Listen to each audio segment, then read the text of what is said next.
Oi, pessoal, tudo bem? Ralph Peter com vocês novamente, programa Livros em Revista, que vai ao ar toda quarta-feira às 19 horas, nossa BCC Television, Bola, Cebola, Cebola Television, que sempre tem o firme propósito de levar até vocês bom entretenimento com elevado teor de cultura, que principalmente ocorrerá agora, daqui a alguns segundinhos. Nós estamos recebendo a gratíssima visita do presidente da ANL, Associação Nacional das Livrarias, o doutor, ilustre presidente Bernardo Gurbanov. Falei certo? Boa tarde. Gurbanov. Antes, é isso mesmo, né? Gurbanov. Antes de passar para o Bernardo, eu quero agradecer nova e enfaticamente os trabalhos técnicos desta equipe valiosíssima, Betânia, Luciana, Márcio, que sem eles nós não poderíamos estar aí nas maquinetas de vocês. Quero agradecer também a Maria Estela Guedes, que a partir do seu site www.com, sediado em Lisboa, nos insere e abre todo o universo lusófono, que por sinal é bastante grande. Quero agradecer também à jornalista Marilu Garcia do Amaral, que fez esta ponte, esse homem que é tão difícil de se encontrar, é tão difícil de se pegar, e fez questão de vir até o nosso estúdio, e eu te agradeço muitíssimo. Mesmo sei das tuas tarefas, particularmente agora que você está prestes a lançar, a presidir, aliás, a Convenção Nacional de Livrarias. Convenção Nacional de Livrarias. Quantas livrarias tem no Brasil? Você tem... Algo em torno de 3.000 livrarias. Você tem esse número porque eles são associados à ANL ou porque é uma estimativa geral? Não, não é uma estimativa, é uma pesquisa de campo feita em 2014, que é a última pesquisa que foi feita. E esse levantamento deu, enfim, um número muito próximo das 3.000 livrarias no país. Bom, presumo que São Paulo, Rio, deva ter um número bem mais, sim, mais concentrado disso aí. Esse mapa de livrarias reflete a economia do país, a distribuição econômica que o país tem e o peso econômico de cada região. Então, nós temos 51% das livrarias concentradas na região sudeste, né? Mesmo incluindo também Brasília, enfim, do Rio de Janeiro para baixo, digamos assim, nós temos a altíssima concentração. Em oposição a isso, na região norte, na Amazônia, nós temos apenas 4% das livrarias. Quer dizer que mais da metade do território nacional tem 4% das livrarias. Desculpe.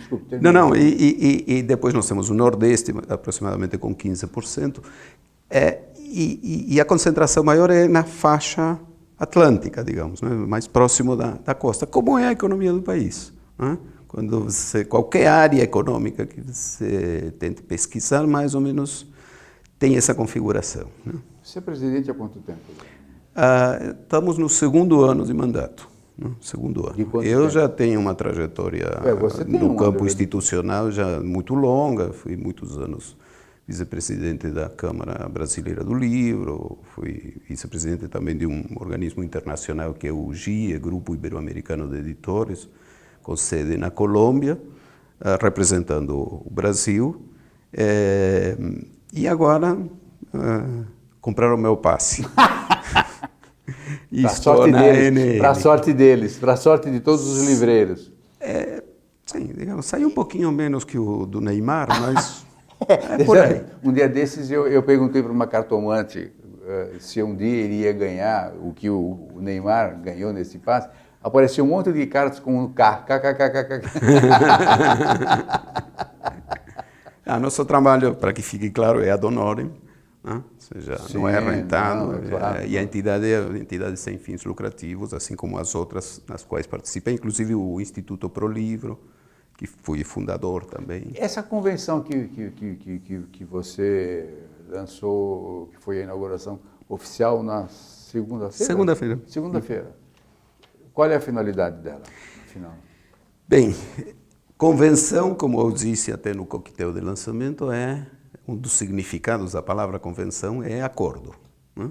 E tem por finalidade justamente reunir os livreiros e editores, porque não é só para livreiros. É para o mercado. E pelo que eu vi no programa, tem também prestadores de serviço. Prestadores de serviço, etc. É reunir o mercado para discutir, conversar sobre os assuntos mais polêmicos ou mais quentes, digamos, do momento. Ou seja, estamos passando por uma transição no país que está mudando todas as relações econômicas, ou seja, as relações de trabalho, não só pela reforma trabalhista, senão que a própria dinâmica das forças econômicas vai alterando e da tecnologia vai alterando essas relações. Então, nós temos que encontrar novos caminhos ou refletir sobre os caminhos que já estão em andamento, né? Então, se trata de discutir assuntos como, por exemplo, marketplace, que é um assunto novo para o mercado, né? Que não é mais do que um mercado, justamente. É você entrar numa grande feira, um feirão, né? de livros, só que com um modelo tecnológico, né? Adequado às possibilidades tecnológicas de hoje. E tantos outros assuntos mais técnicos, assuntos políticos, assuntos como a trajetória do Maurício de Souza, que ele vai fazer a palestra de inauguração, vai abrir a feira, que é um caso de sucesso extraordinário, né? E que está na memória afetiva dos brasileiros. Não é só, digamos, é um empresário, é um criador, é um homem que se reinventou muitas vezes, um homem que levou muitos nãos no início da sua carreira, e conseguiu superá-los, e hoje, com 82 anos, está com o pique de jovem, né? Então, com certeza, ele tem muito a transmitir da sua experiência como empreendedor, né?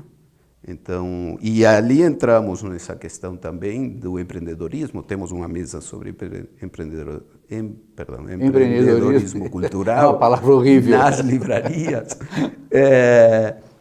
Que vai apresentar várias visões do que pode ser o empreendedorismo cultural, mas também vai chamar a atenção para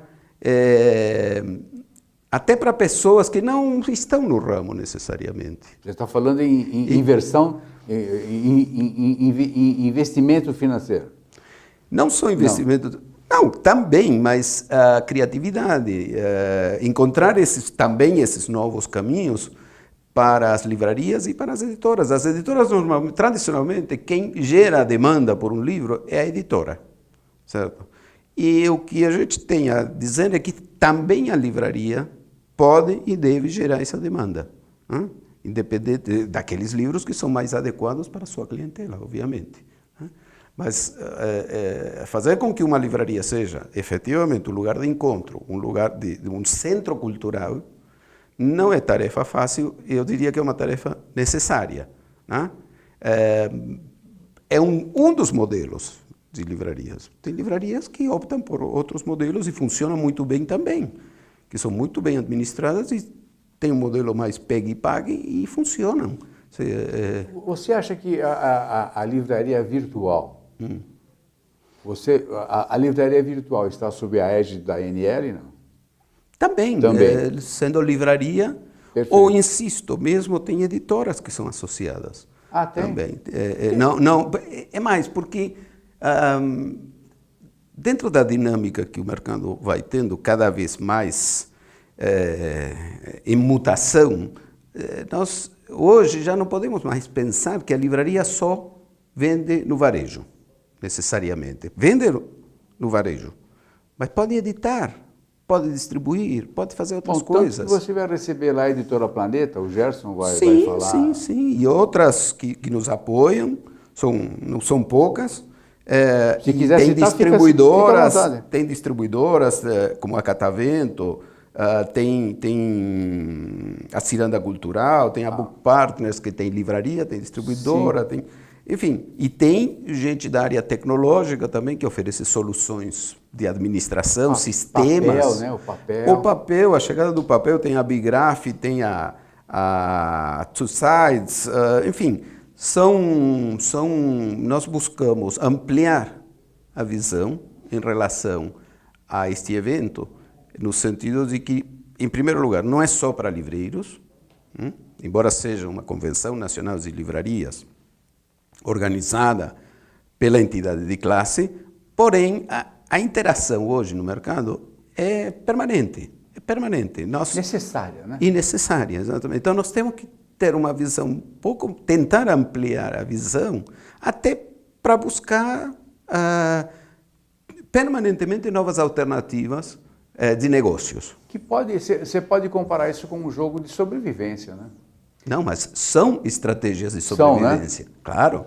Porque a impressão que a gente tem de fora é que é muito difícil a convivência entre o editor, parece que tem um jogo de empurra e uma queda de braço, entre o editor, o distribuidor, o livreiro, e que, coitado do consumidor, do leitor, fica sendo jogado, feito uma peteca. E eu acho que a tua iniciativa, pelo que eu entendi do programa e tudo, visa criar um laço mais interessante para justamente, eu falei o termo sobrevivência, até achei que você não fosse gostar, mas é isso mesmo.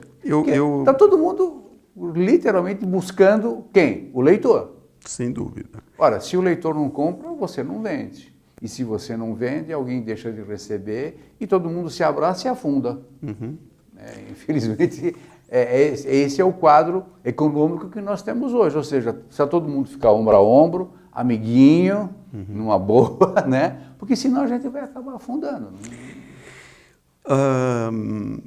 Não sei se a gravidade catastrófico, mas por aí. Mas assim, a gravidade da crise pela qual estamos passando, a profundidade, mais que a gravidade, a profundidade fez com que a gente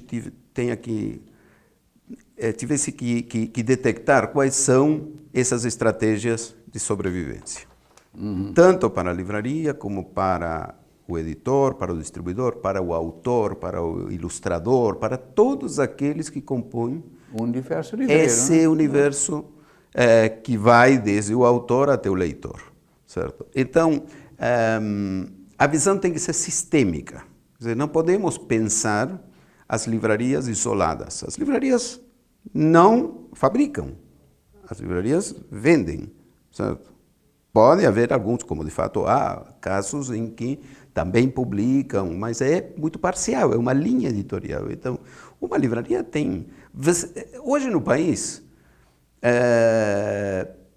não diria, não arriscaria dizer que existem mais editoras do que livrarias, mas existem muitas editoras. A oferta de livros que tem no mercado é muito maior que a capacidade de resposta que as livrarias e que o próprio consumidor pode dar, certo? Então, tem muito mais livro do que a população está conseguindo comprar e ler. Inclusive, e mesmo assim, eu me preparando para a convenção, estive vendo alguns vídeos e vi um youtuber que fez uma reflexão interessante. Não sei quem, não me lembro o nome do rapaz, mas ele disse aqui no Brasil, quando você tem um best-seller, ele vende, por exemplo, 20 mil reais. 20 mil reais, perdão, 20 mil exemplares. 20 mil exemplares é 0,1 da população. Temos em números redondos, 200 milhões. Então, veja que distantes estamos, tanto em termos de leitura, em termos de consumo de livros, em termos de produção também. Se consideramos um best-seller a partir de 20 mil, por dar um número, pode ser 30 mil, pode ser 50 mil, igual, em relação à população, é pouquíssimo. E aí fica aquele jogo de não é muito consumido, portanto fica mais caro. Os tostines. Por aí. Eu não queria falar o nome, mas é por aí. Por aí, ou seja, você não sabe quem nasceu primeiro, né?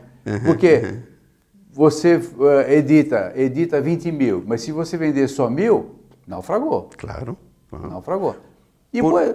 Desculpe, e a convenção, porventura, vai tratar do assunto como vamos criar novos leitores? É uma preocupação constante que eu tenho. Não sou livreiro, mas eu vivo permeando pelos livros, que eu gosto, desde criança, sempre gostei e tal, mas nunca tive uma atividade livreira como a tua, por exemplo. Depois nós vamos falar da tua livraria. Tudo bem. Então, me preocupa o futuro, não só do livro, mas o futuro do leitor, ou seja, o que nós estamos fazendo, o que vocês estão fazendo para angariar novos leitores? Porque nós temos um bolo que dificilmente aumenta. Por isso que você, aquele rapaz falou, vendeu 20 mil, é um best-seller, mas isso é nada. 20 mil livros num país, na Europa, por exemplo, você vende em alguns dias. O título da convenção é O Livreiro de Leitor a Gestor. E este não é uma frase, um enfeite só, digamos, uma frase de efeito, é um conceito. E agora vamos a essa questão da formação. Em primeiro lugar, tem que ficar claro que a formação do leitor cabe ao poder público, que pode ter como coadjuvante a indústria editorial. Leia-se por indústria tanto as editoras, como distribuidoras, como livrarias, etc. Os próprios autores. Então isso tem que ficar claro. E eu insisto muito nessa questão porque é uma condição básica de cidadania. Né? A educação e a leitura, né? Que compete ao Estado, as suas diversas instâncias, seja federal, municipal, estadual, etc. Nessa tarefa nós somos coadjuvantes, nós não vamos, como setor econômico, não temos a possibilidade de mudar esse quadro, podemos contribuir. Inclusive o Instituto Pro Livro foi criado especificamente para dar essa contribuição, e ele dá. Porém, o quadro geral do país nesse sentido, é dramático. É uma situação, eu diria, de emergência. Né? As pesquisas talvez não revelem a gravidade desse quadro. Porque quando você diz, por exemplo, 4 livros por habitante, que é a última pesquisa que deu esse resultado, até parece razoável, mas não é. 4 livros ano, né? Ano por habitante. Só que a pesquisa considera leitor aquele que leu nos últimos 3 meses um livro ou parte dele. É uma metodologia que eu não vou discutir, é uma metodologia internacional que se utiliza, proposta até pela Unesco através do CERLAUC, que é o Centro de Promoção de Leitura para a América Latina e Caribe, de modo que não tenho o que questionar sobre essa metodologia. Porém, na análise dos números, nós podemos, digamos assim, a gente pode demonstrar o céu e o inferno. Né? Então, quando você sai para a rua e você não vê gente com livros, quando você usa o transporte público e não vê gente com livros, salvo os estudantes que vão para a universidade e cada vez menos, isso é um indicador, e você conhece outros países e vê gente com livros. Né? Então, isso é um indicador, é um termômetro, né? que a gente tem que analisar com muito cuidado.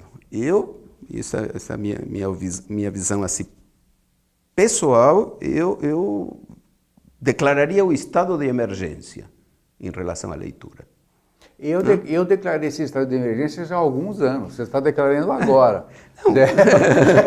Há alguns anos, porque você viaja, existem, olha, no sul deste país, Brasil, existem cidades que não têm uma livraria. Correto. Você deve saber disso melhor do que eu. Não vamos citar nomes aqui, mas tem cidades que não têm livraria, gente. Tá? Sim, muitas. Quando você tem um ex-presidente que um dos seus primeiros pronunciamentos disse, em alto bom som, uma certa jactância até, que ler é muito chato, que ele nunca leu um livro. Isso não é um bom exemplo. Por isso que eu fiz essa perguntinha sacana para você, do que vocês estão fazendo para melhorar a leitura, porque um dos pontos, na minha opinião, muito particular, que eu vejo como gravame para o não consumo tão pleno do livro é o preço. Particularmente o livro infantil, que eu sou um ferrenho batalhador pela leitura infantil, que eu acho que é aqui que nós vamos palmilhar o caminho para um adulto leitor. Você vai comprar um livro infantil, já sei, vem aquele stand, não, tem muita gravura, tarará, fica caro. Ok, fica muito caro. Mas qual é o pai que vai deixar de comprar uma boa comida para comprar um bom livro? É difícil o brasileiro raciocinar dessa forma, porque nós não temos um plano a longo prazo. Nós temos o aqui e agora. Então, você entra numa livraria, são livros lindos, maravilhosos, mas um custa R$ 48, outro custa 58 e tal. A situação não está para isso. Você concorda com isso? Ralf, essa é uma visão respeitável, porém parcial. E vou dizer por quê. Sim, claro. Fora os centros Rio e São Paulo, que têm as bienais do livro feitas por editores, ou seja, com participantes editores, fora esses centros, você tem inúmeras feiras de livros em capitais e cidades menores, país afora, que tem participação de livrarias e tem preços muito acessíveis, muito acessíveis. Eu falo com conhecimento de causa porque eu sou um entusiasta das feiras de livro, participo, conheço fora do país muitas e aqui também. Vejo as crianças e as famílias, por exemplo, que são os principais consumidores em feiras de livros, sim, comprando livros por R$5, por R$1. Mas Bernardo, isso é um momento ali, aquele momento. Agora o sujeito sai de lá, vai numa livraria, não tem a promoção que tem numa feira. Não tem essa promoção, correto. Mas é uma possibilidade. Claro. É um momento de acesso ao livro.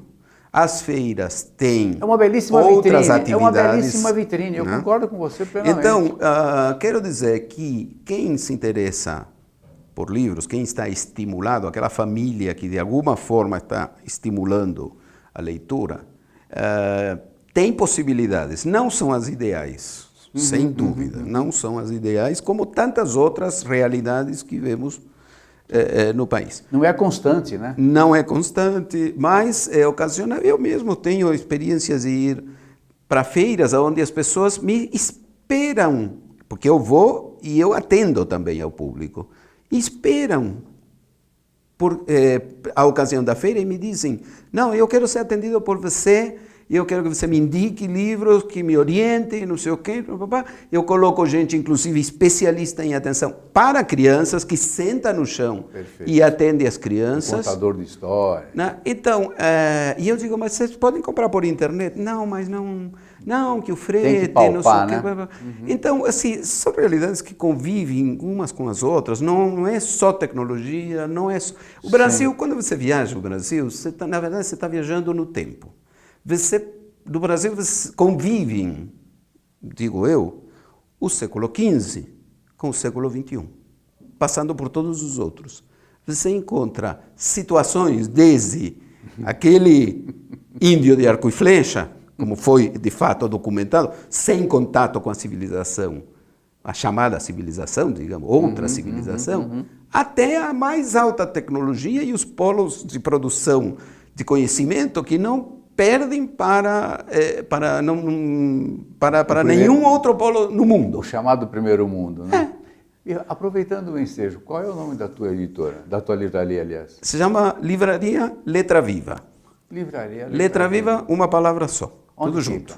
Fica na Rua dos Pinheiros, 334. Aqui em São Paulo. E a minha livraria tem uma particularidade, que também é editora. Ela trabalha só com livros em espanhol, ou preferentemente com livros em espanhol. Eu sou argentino, conheço a área, conheço o idioma, a minha esposa é professora de espanhol, meu filho também, e nós temos uma parceria com uma escola de ensino de espanhol. Então, juntamos a parte acadêmica com a parte de livros. Pode falar a escola, nós não temos prurido aqui, pode falar. O nome da escola é Espanha Aqui. Está em espanhol mesmo, Espanha Aqui. Espanha, agora então, inclusive uma estratégia de sobrevivência, né? Para nós. Nós já passamos a minha empresa tem quase 40 anos, já passamos por N situações, não só de vendas assim, muito maiores do que são hoje, senão de quantidade de funcionários, chegamos até 30 funcionários, que, enfim, para alguns é nada, para outros é muito. Filial em Belo Horizonte, enfim, livros editados com algum sucesso, etc. Então, hoje fizemos essa parceria e focamos bem na questão de ensino da língua. Né? Que bom. Meu caro, te desejando muito sucesso, que continue na trajetória do sucesso, temos que encerrar. Tenho 30 segundos. Vamos deixar por 25? Eu sou comerciante. Né? Não, retomando a questão da formação, só queria dizer que a ANL está lançando um curso de formação de livreiros, inédito no país, que é um curso de pós-graduação na carreira de biblioteconomia, na Escola de Sociologia e Política. E como é que a pessoa faz para se inscrever no curso? Estamos formatando o curso, nós vamos anunciar na convenção e depois pede para te passamos a informação. Ilustre jornalista Marilu mandar inclusive a informação. Um curso aberto a empreendedores também. Que bom, puxa vida. Era esses os 25 que você queria? Era esses os 25 que você queria? Isso. Está negociado. Tá tudo certo. Está vendido e comprado. Tá bom. Olha, muito obrigado mesmo pela tua presença. Eu sei o quanto foi difícil. Eu fiquei honrado. Muito obrigado, foi sucesso um prazer na estar convenção. Aqui. Felicidade. Muito obrigado. Porta sempre aberta para você aqui e os teus interesses. Obrigado, okay? obrigado. Pessoal, conversamos com o Bernardo Gurbanov, que é o ilustre presidente da ANL, Associação Nacional das Livrarias. Muito obrigado pela atenção, paciência, companhia. Até o próximo. Tchau, tchau.